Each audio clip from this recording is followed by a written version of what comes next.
Hello, everyone. Welcome to season two, episode three of the MFFL Nation podcast. I'm with my co-host Amir. What's going on, man? I'm doing all right. I'm doing all right. Obviously given the game, uh I really thought my prediction was gonna come true, but in the end, not quite. We didn't get the win. Right, and the Mavs lost to nine by the Clippers. Clippers extend their winning streak to nine in a row. And I think there were a lot of takeaways, positive and negative, from this game. One thing that we learned, the Mavs were down by 22 in the first half, and we ended up getting a 2 point lead in the fourth quarter. So that's the second time this month we've seen some major resiliency from this team. Um, the first time, therefore, being the comeback against the Thunder that we fell short of.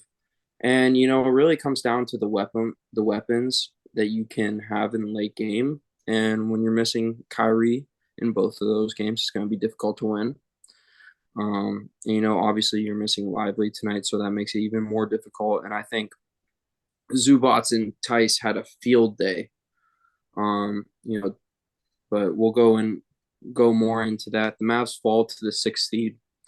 Um, the Clippers go up to the fourth due to the fact that the Kings lost to the Celtics, I believe. So, yeah, man. What would you like to start off with tonight? Well, I mean, I guess the biggest story when it comes to the Mavs is always Luka. You know, Luka had for him a bad performance. Overall, he played fine, but especially in the first half, he started pretty poorly. And the major takeaway is when Luka doesn't play up to, the extremely high standards that we have for him, it's tough for this team to win games. That's the main first thing that I'd take away. And the role players also struggled, especially in the first half, but they picked it up more so in the comeback. And that just us playing as a unit, just knocking down shots, uh, brought us back into the game, getting some stops, there were some charges that people took, some steals, and those were big in, leading the comeback. But Yeah, obviously defense kind of fell short at the end. defense definitely fell short at the end, and like you said, I want to piggyback on that. Luca, if you look at someone else, like a random role player in the NBA, that's a great game, but we hold Luca to higher standards. He's an MVP candidate. We hold him to higher standards, and 9 for 25 is unacceptable from the field. 2 for 11 from three is unacceptable, and 8 for 14 from the free throw line is also unacceptable. That was killing me. I Those were get, killing I me. get that he's been piggybacking this team since Kyrie and Lively got hurt.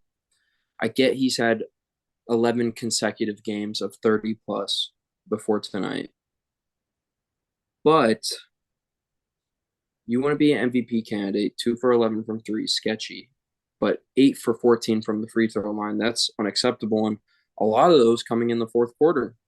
Um, so that's something to look at. I don't think he was taking enough shots in the second half. One thing that I think I continuously try to speak about Luka is when the 3 point shot is not falling, he needs to be mature enough to realize that and just attack the basket, kick out to his teammates, or get the and one layups that he typically can get every night. Um, so yeah, I think the next thing I want to talk about really is the fact that if you look at the box score, Zubats and Tice shot a combined 9 for 10 from the field goal range tonight. They combined for 23 points, 11 rebounds. Um, while Dwight Powell played 18 minutes and only had 3 points, one rebound. Markieff Morris 0 points, two rebounds. So we saw a lot of action of Grant and Derrick Jones Jr. at the five spot tonight. And I think for the next few weeks, when we are still looking at the trade market, I think the number one priority right now is finding a backup center because Lively's a rookie in the NBA. He's still a little skinny. If I wouldn't say he's a stick, but if he gets hit hard, he's probably going to get hurt. So I think having a backup center, even when he is playing, is a big necessity for this team right now because rebounding is going to continue to be the issue for this team, especially when late season comes in February and March. Um, but looking at the whole game tonight, I thought perimeter defense was a really big issue. I thought Grant Williams struggled a lot perimeter wise. I thought interior wise he did good on Kawhi. Another story was that we struggled from three as a team. Grant 1 for 4, Exum 1 for 4, Luka 2 for 11, Tim Hardaway 3 for 11. So what would you say were your biggest takeaways from why we lost tonight? Two things. One, and I think it's most well shown by the way Tim Hardaway plays, is that when this team is hitting shots, when a player like Tim Hardaway Jr. is hitting shots, even if they're difficult shots, the team plays great. We win a lot of games that way, shooting good percentages. The issue is whenever the team shoots below average or for the Mavs standards, we almost never win. And given the fact that a lot of our guys were not hitting shots, it's just we haven't been able to count on the defensive side of the ball pretty much at all, especially given that we don't have a ton of good perimeter defenders and we don't have proper fives at the moment. And I mean, obviously a trade would be fine, but I'd even say go look at the free agent market. I'm sure there's someone out there that can help something because the fact that we're playing like threes and two or like threes and fours at the five is a problem, especially that given that even like the small ball that we do play, we're not getting the advantages out of it that we're supposed to get. Right? If you're playing small ball, you're supposed to be, making a lot of threes, playing fast, and like we're not a team that plays I exceptionally consider fast. We're not a I team consider that, small has ball. been knocking down like incredibly like a lot of shots. So like the benefits of playing small ball, we're not even utilizing them. So we're just starting, guys like Derrick Jones and Grant and Morris at the five for just out of like I guess practice just out of that's what we have, and that's a problem. I consider small ball like I think the best kind of small ball we play is when Maxi's at the five. You But know, he can actually play the five though. Like he's 6'10", he's not tiny. Like and he's played at that position for like a good amount of time in his career, I'd say. Even though he's not a true five, nowhere close. But like he's a good shot blocker. He's a decent like he's a pretty good interior defender, and he can shoot the three, right? So like I think he can actually play the five, not consistently, but in like in times like right now, we could really use him. yeah, yeah. I mean, Maxi, a lot of people don't think he's a big piece that we're missing, but when it comes to perimeter defense at the five, when it comes to hitting clutch threes, I mean, you need Maxi. You need another guard in Josh right now, especially when guys are struggling. I thought Jaden Hardy stepped up tremendously tonight. I think he's slowly starting to accept the role of being a catch and shoot player, not having to create his shot 24/7 because that's just not his game. And It's not. actually, yeah, there were a couple of possessions. I think it was later in the third quarter, or maybe start of the fourth, where he did try to create some of his own shot, and he didn't look great doing that. He was playing much better when the ball got swung around, or he was pulling up for open threes, and he was actually hitting them at a good clip, Yeah. with relative to the rest of the team. Yeah, I mean, I don't know if you have the box score pulled up on your phone or whatever, but the thing that I see really is that Derrick Jones Jr. has starting to create his own 2 point shot, and that has been super beneficial for this Mavs team. He's a great attacker and everything, so I really like what I'm seeing for him.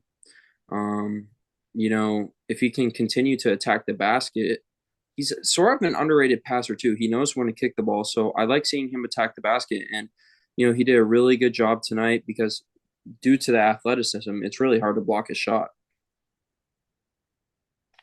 And actually, I mean, I was just going based on like I'll get to the box score in a sec, and I completely agree with what you just said. But Yeah, so the what I took away, and we've been singing their praises for the last few minutes or last few podcasts, let's say, is that both Exum and Derrick Jones Jr. have really stepped it up in the last few games. I think honestly they've been doing a really good job. I think both of them have accepted their roles, and just looking at the box score now, they've been playing very heavy minutes. Exum logs 40 tonight, Derrick Jones Jr. logged 39, and I think the issue is we need more guys like that stepping up to the plate, because those two guys, great role players, they're putting up really good minutes. But for us to be an elite team, we need not just them to do that, but a lot more guys. Because the thing, right, you have Luka and you have Kyrie, your superstars. Those guys are going to be good almost every single night, or at least they should be. Whereas your role players, you need them to step up every once in a while, but you need at least a few of them per game to step up, right? Obviously, Exum and Derrick Jones Jr. have been stepping up in the last few games, but I wouldn't really. It's not a good idea to be relying on them. At least not right now. Maybe they can morph into like a really reliable, kind of player, and maybe even be a starter. But I don't know. At this point, we just need more role players. If you look at literally, we had Tim who had 21, Hardy who had 15, Derrick Jones Jr. 19, Luka 28, Exum 16, and then so that's five players, and then Grant and Powell were the only other guys to get on the score. That's only seven guys who scored in this game. And frankly, for a team that is missing guys and we're supposed to have a next man up mentality, that's just not good enough, honestly. We need a lot more guys to be stepping up. Obviously, we have injuries, but if this team is as deep as it should be, or at least as deep as we need it to be a title contender, guys like Morris, Hardy, AJ Lawson, Seth Curry, and Rashawn Holmes, if both of them didn't play, and eventually Omax, obviously he's still developing, give him time, but even Dwight Powell, what we need these guys to actually be playing consistent minutes and actually be contributing in a solid way. We just don't have enough role players who can contribute on a game like every few games basis. And the fact is that it's just Derrick Jones Jr. and Exum who've really stepped it up in the last 10 or so games. We just need Yeah, more guys like that. yeah, and the crazy fact is that those are vet minimum guys. I mean, obviously they're playing above their standards, but you know, we need we need main guys like Tim Hardaway who are paying good money to step up. And the last two games, it makes you think that he's sort of getting rid of that little hot streak he was on. Um, See, this is why, right? You said you really didn't want to trade Tim, but this is why I think we need to trade Tim. Nothing against Tim. He's a great player. But given what we're paying him right now and given the role that he's playing on this team as sixth man, he's not consistent enough. We need him to be more consistent, especially with guys going out and stuff. Injuries are gonna happen. They're gonna happen to like every team. I think he he's hasn't been consistent enough. he's 10 for 42 in his last four games from three.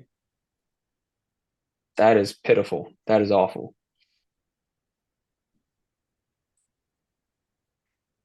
Yeah. Yeah. So Yeah, I mean, yeah, the depth needs to be better on this team, honestly. yeah, no, it definitely does. And it's showing right now. When a perfect example is like, you know, I, Clippers aren't a good example because they have a stacked team. Um, But yeah, right. Even just talking to that, they have 8, 9 guys. Even look at how Amir Coffee played today, right? I mean, they have like a solid 9, 10 man rotation who at any given point they're stepping up to the plate. Norman Powell, whenever he plays against us, he's always good, it seems like. Or Terrence Mann, guys that are like role players for them actually put up, heavy minutes and they Norman contribute in a Powell. pretty solid way, I mean, right? Norman Powell was their second leading scorer. I mean, they don't have to Look play at guys Tice like even, they just brought him in. PJ Tucker didn't play, Bones Highland didn't play. Those are guys that play potential role minutes on other teams. So I mean, I think the emphasis too when these guys were getting hurt was having a next man up mentality. That's what Jason Kidd was really preaching on. And after the Lakers win, it sort of seemed like that went away. Um, We blew that lead against the Timberwolves. We were up 17-2. We got away with one in Portland. Denver killed us, and then the next man up mentality really just failed tonight. Um, I'd argue we've even, like the both games we played against Portland, given just the team that they are, the fact that we won both of those games, like given the way we played, like I don't know if we really even deserve to beat them both those times. Like we struggled in both those games and we like eked out wins in those games, right? I mean, they have good guards. They have good guards. No, they have good play. No, nothing against Portland, but like given a team that's, bottom of the standings, doesn't have any one true superstar player. I mean, given that we have Luka and those kind of guys, expect to win those games in Yeah, convincing fashion. yeah. But back to everything tonight. We gotta shoot the ball better. Um, Specific guys. I mean, Hardy carried in that role. Um, Exum continues to shine in every way. He shot a little poor from three tonight, but that happens. I'm not worried about that. That's Given not also he's not the best shooter, that's fine. Yeah, that's not well that's also not his job, you know. So I'm not worried about his 3-point shooting, but I mean, look, you saw Markeith and Omax touch the floor a little tonight. You saw Dwight Powell touch the floor tonight. Once the team's healthy, those guys aren't playing a minute. Right. Which is So fine, but like it just means that when we're injured, the guys that do play, they need to be, up to par. They have to, right? People always talk about, oh, in the playoffs you only have an 8-man rotation. That's all you need. But in today's NBA, if you don't have a deep squad, if you just look at the teams that have won the title in the last few years, right? There's no more, uh, Heat big three, and then the rest of the players are scrubs, right? You need a full team because you never know when injuries are going to come up. You never know when a player's going to get shut out for a matchup by a certain defender, and you'll just need a guy to step up. And if you don't have those guys, other teams will have those guys. yeah, yeah. No, I mean you're saying it word for word. It is next man up mentality. What I'm really not liking from the Mavs though lately is the fact that we literally aren't getting any timetables for these injury returns. I mean, I don't know what's going on. Yo, is your sorry to sidetrack this. Is your X glitching right now? I haven't been on it, but I can check real quick.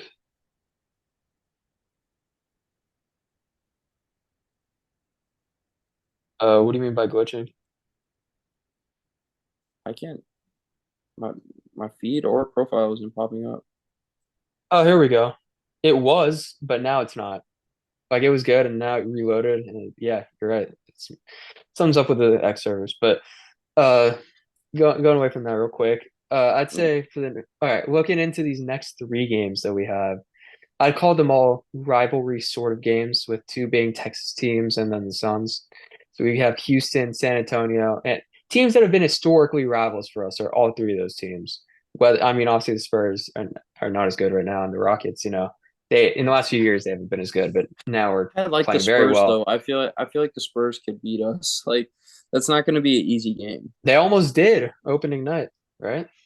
Yeah. And obviously completely different now. It's been 2 months, but what do you think are obviously we've been playing relatively poorly, having to come back from these big deficits in a lot of games. What has to change in these next three games, which what I mean, given what it looks like, and we don't know the timetables, like you said, Kyrie and Lively and those other guys are gonna be out. What needs to change? We need because these are big games down the stretch. These are So big down what the do you stretch, think? What are the and I keys think to, turning it around? I still think it's gonna have to be a next man up mentality. I don't think we get any of those guys coming back for that game against Houston, and Houston's gonna be a rough one. They're at home. They're 11-2 at home. They're on a 3-game losing streak. They lost their second home game tonight, so I mean, I imagine it's gonna be really difficult to beat them. Um, so I think we need to come out real. I think that's been something that has been a big focus for us lately is starting off games really strong. You cannot start off bad, especially against a team like Houston at home, a young team that's been playing very, very well. So I think starting off strong, I think perimeter defense is the most important, obviously. And then when you look at the Spurs game, dear Lord, Dereck Lively, please come back. Because, oh no, it'll be very rough. Wemby against Dwight Powell is not the matchup we signed up for. I'd rather Wemby versus That'll Omac. not, honestly. Okay, actually, what do you think? Because I think that given the fact that, given that the fact that we need a little bit more defensive versatility, are you surprised that Omax isn't playing as many minutes? Because he's still like today, he pretty much only played garbage time, and like in the previous games, he's only played a few minutes here and there. Like obviously, offensively, he's not a huge contributor, but given the fact that we're a I pretty think good the team on offense is that the side, problem. okay, I just think he literally, I mean, he's do you not. think he deserves to be playing more? Is my question. Even without the offense, that he's not a huge factor on that side. Right, you're saying Yes, the perimeter I think defense is he a would have problem. been. I think he would have been a good player for us to try quiet. For us to have him on Kawhi. Yeah, because honestly, towards the end of that game, having Derrick Jones Jr. on those final like 3 or 4 possessions where he just spun by him super easily in the post, like just can't have that. It's too easy. Yeah, I mean, It's too Omax. easy. I don't know. Dodo would be so nice to have. Shout out Mark Cuban, by the way, for the stuff he was doing for Dodo's dad. But For sure. yeah, Dodo would be a player I'd love to have right now, honestly. Yeah, I was He so would be a great honestly, player for this team. I was really shocked that we didn't see any Seth playing time tonight. I thought, he's been off and on for us this year. But I mean, the guy's still shooting 40% from three this season. Yeah, especially that we were shooting really poorly. Like you need an offensive spark, right? There were like, especially in the third, we had felt like maybe 5 minutes where we didn't score a single point. Or we scored And maybe two he points. and he played We good could have against contributed. Portland. He played good against Portland. He played good against the Lakers. Um, so I don't really see why we couldn't have played him more. I guess Yeah. maybe So because he played poor against the Clippers last time we played them. But okay, I'll you know, say for the key. Sorry to here finish what you're saying, and then I'll no, say no, what I was yeah, gonna give say. me your keys for these next three because we got 3 games in Yeah, 5 days. yeah, and they're all pretty big games, and obviously capping that off, Christmas Day on ES or Christmas night, I guess, on ESPN versus Suns. But one is, I guess, better defensive adjustments by Kid. I think that would help, right? Obviously, sticking and being more experimental. If stuff isn't working, uh, just don't stick with it for a while, or I think the small ball thing isn't really working for us. So either make that work somehow, try to find a different way to make it work, or just try something else. Try putting Omax in for more minutes. Try, playing a bigger lineup. Maybe, Holmes has been struggling, but maybe, stick him in there, see what he didn't play tonight, right? Um, yeah, just try different things because honestly, was what we're seeing right now, it's not working. So that is the first thing is try some new stuff defensively. And honestly, the second thing is just make our shots as easy as possible. Because at the end of the day, this team is very good offensively. And just when Luka is the only one and he's having to hit like really, really tough shots consistently, he can, but it's not very conducive to winning. And we need everybody to get involved, everyone to get good looks. So whether that comes from Luka, looking more to distribute or just better ball movement from everybody, off ball movement, that kind of stuff. Um, and I've seen some of that in stretches where we played really well, especially like a month or two back. Just need to bring that back, So I think better offense and trying new things defensively, even if it doesn't work, to at least, try. Because maybe right now what we're doing defensively is not working. It's just too easy for all these teams. I I completely agree with you there. And I was watching I was watching a video earlier today, and it was Austin Rivers on a podcast, and he was talking about earlier in his career in Monty Williams as a coach. And they were on a losing streak, and they're like, when you're on a losing streak, sometimes it's just so hard to remember how to win games. Shout out the Pistons, by the way, Monty Williams. Yikes. Um, but we're on a 2-game losing streak. We've lost our last 3 out of 4 games. Um, so I think this is the time now where we got to win against the Rockets before, because if we lose against the Rockets, it's going to be an ugly night in San Antonio, and it's going to be a nail biter. So you got to come out against the Rockets, get your rest tomorrow. Let's all rest tomorrow. Get our guys healthy. Maybe some miracle comes true and Dereck Lively plays. I think they're trying to save Kyrie for Christmas. By the way, Kyrie's out of his boot. So that's I did see that, but Lively's still in his, correct? no, he's not. No, Lively's been out. Oh, Lively's been out of his maybe that was boot. the last game. Lively's been out of his boot since the Denver game. Okay.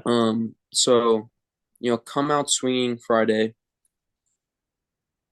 Um, I think the biggest thing will be handling Sangoon, making sure he doesn't go off. Um, get that win, and then hopefully get Lively back for San Antonio, and then get Kyrie and all the other guys back for the Suns game. Yeah, I mean, honestly, the biggest thing right now, given the fact that we're missing so many important pieces, is, and this reminds me back, before the Kyrie trade when it was just Luka, for the most part, contributing in a big way, is that when the are hitting their shots, kind of like Tim Hardaway, when he's hitting his shots, he's a great player, one of the best players, great team. But when they're not hitting their shots, it's really hard to win that way. So I know that's not something, it's not something you can control. Like, you're obviously, it's hard to, just say like, oh, hit your shots. But like sometimes it just comes down to that. Just gotta Right. get good looks and just gotta knock them down. Like I know Kid is a lot of people giving Kid a flack for saying that, but sometimes, especially given the team we have, it just really comes down to that. Just hitting shots. Yeah, I mean, it sounds like not super, complicated or anything, but sometimes that's it. Just hit open shots, get good looks, and it'll It come. really it We have really good does come players. down to that. It comes down to that, and when you have a player like Luka Doncic that creates so much attention when he drives to the basket, you're gonna get a lot of open shots. He's gonna find you. And hit free throws. Shout out Luka, by the way, because what we saw tonight reminded me of what he was like 2 years ago. And that was really frustrating when he's missing free throws like that. I mean, obviously that's something he's worked on for a long time. And I'm sure given what we know about Luka, he probably went to go check on the baby and then he went to go put up some free throws in the gym because I think that we know that that's the kind of player he is.